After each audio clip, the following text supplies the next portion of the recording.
Piazza Friulana per occuparci di misteriose forme geometriche apparse in un campo di Bagnaria Arsa. Vediamo di capirci di più in questo servizio di Andrea Romoli. Sono apparsi nella notte, misteriosi e suggestivi.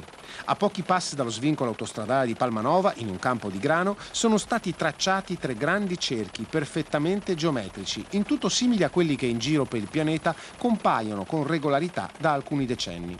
C'è chi li attribuisce a presenze aliene, chi a misteriosi campi magnetici. Certo è che anche se si trattasse dello scherzo di qualche buon tempone, resta il mistero su come sia possibile tracciare queste figure perfettamente regolari senza lasciare tracce visibili.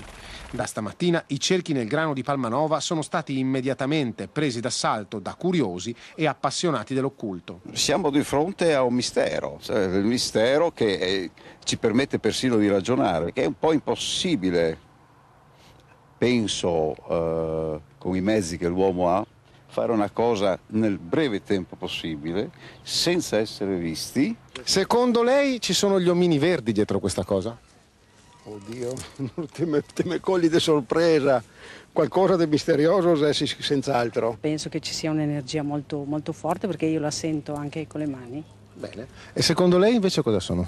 Ma sicuramente una fonte di energia, l'energia può essere in tanti modi. Sarebbe da soffermarsi più chi è stato a farli, cosa rappresenta il disegno. Magari domandarsi se non avesse niente meglio da fare la sera. Sì, anche questo. Io sono più scettica, indubbiamente, visto anche il punto in cui sono stati realizzati.